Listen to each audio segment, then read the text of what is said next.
To fix Apple Wallet not working on the Sonic app, start by checking if Apple Pay is enabled on your device. Open the Settings app. Scroll down and select Wallet and Apple Pay. Then ensure that the switch next to Apple Pay is turned on. Next, verify that your card is added to Apple Wallet. Open the Wallet app.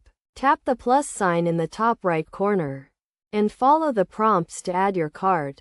If your card is already added, try removing and re-adding it to resolve any issues. Check the Sonic app for any updates. Open the App Store, search for the Sonic app, and install any available updates.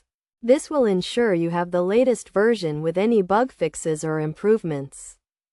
If you are still experiencing issues, try restarting your device. This will refresh your device's memory and may resolve any technical glitches that are preventing Apple Pay from working. Check your location settings to ensure that the Sonic app has access to your location.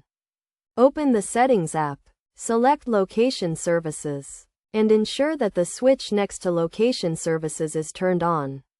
Scroll down and select the Sonic app, then choose while using the app. If none of the above steps resolve the issue, try resetting your Apple Wallet. Open the Settings app, select Wallet and Apple Pay, then tap Reset Apple Wallet. This will remove all cards and reset Apple Wallet to its default settings. Contact Sonic customer support or visit their website for further assistance if none of the above steps resolve the issue. They may be able to provide additional troubleshooting steps or information about any technical issues that may be affecting Apple Pay on their app. By following these steps, you should be able to resolve any issues with Apple Wallet not working on the Sonic app and start using Apple Pay for convenient and secure payments.